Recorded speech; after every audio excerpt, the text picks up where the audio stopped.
Assalamualaikum warahmatullahi wabarakatuh. Hello guys, my name is Maharani.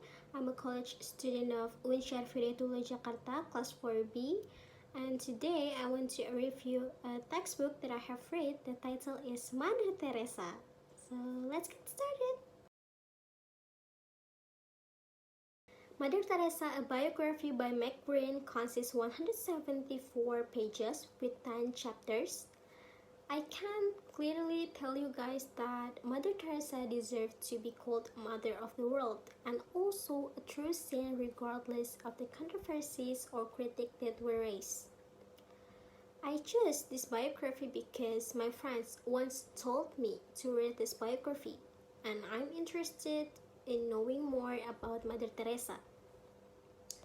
In this book, it comes with no surprise at what Mother Teresa did to the world, because she was raised in a family that cared for the poor, more especially her mother, who continued care for the poor and the sick with the little touch that she made regardless of her situation as a single mother. So, Mother Teresa, whose real name is Anjas Gongse Bojasiu, sorry if my pronunciation is wrong, she was raised in a family that put God first, and throughout her younger age, she was a person who contributed in a lot of activity in her church, which was Roman Catholic Church. When she was about 18 years old, she received what she called her first calling from God, which was to join the nuns, which is a group or a community of women under the Roman Catholic Church who lived under the vows of poverty of chastity. She joined a congregation of nuns known as the Loreto Sisters, and she changed her name to Sister Teresa as it was a culture to do so. And then she continued learning and later became an English and geography teacher at the Loreto Sister schools, which was for the poor and the middle-aged kids. Her students used to call her Mother Teresa. Her role as a teacher and caretaker, emphasizing her dedication to cleanliness, health, and monitoring the well-being of her students. Mother Teresa taught at Loreto Sister School in Calcutta, India for 10 years, during which she witnessed extreme poverty and suffering with people dying on the street. Motivated by the dire situation, she decided to stay in Calcutta to care for the poor. Mother Teresa fell ill and sought rest and spiritual renewal, but during her journey, she had a second calling from God to serve the poorest of the poor. This led her to request permission to leave Loreto Order and start her own congregation, which she named Missionaries of Charity. She took a vow of charity for the poor in addition to the vows of the nuns. Then Mother Teresa opened school for poor children and rented 2 small rooms, one as a classroom and the other room as accommodation for the sick and dying found in the Calcutta slums. Other girls joined her congregation and together they faced numerous challenges, relying on donation for food, money, clothes, and medication to care for the poor. Eventually, they managed to buy a house called Mother House to accommodate the growing number of the nuns in the charity. The Missionaries of Charity expanded their efforts providing education, nutritional supports, shelter, and medical care to the homeless, mentally disabled, and sick in the slums of Calcutta. They opened Nirmal Hriday, a place for extremely sick and dying, which raised controversy and criticism. Similarly, they established Shishu Bhavan, a home for abandoned infants and disabled children due to the increasing number of infants found on the streets.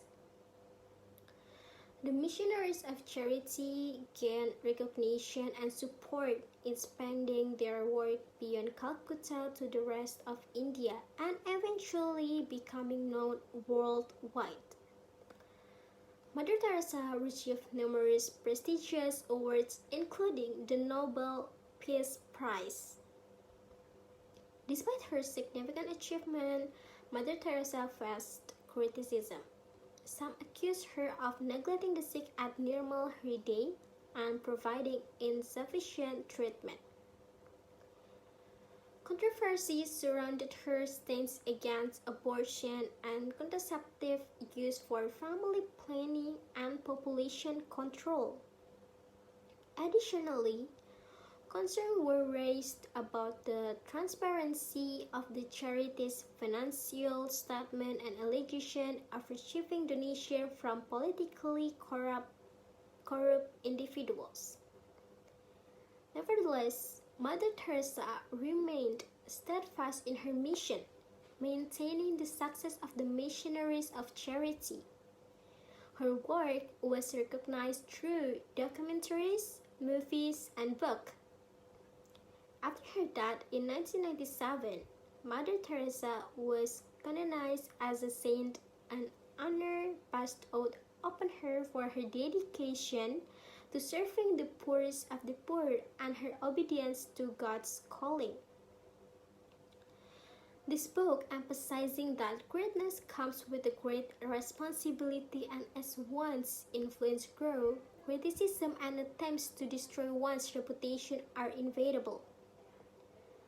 I think the best quote in this book is when asked to explain the missionaries of charity. Mother Teresa once remarked, "We are first of all religious. We are not social workers, not teachers, not nurses or doctors. We are religious sisters. We serve Jesus in the poor." Mother Teresa emphasizes that the primary identity of herself and the missionaries of charity is rooted in their religious calling. Their work is deeply motivated by their faith in the God and their commitment to live out the teaching of Jesus Christ. Mother Teresa clarifies that their identity as a religious sister is central to their mission. Their work among the poor is an expression of their religious calling and commitment to live a life of service and devotion.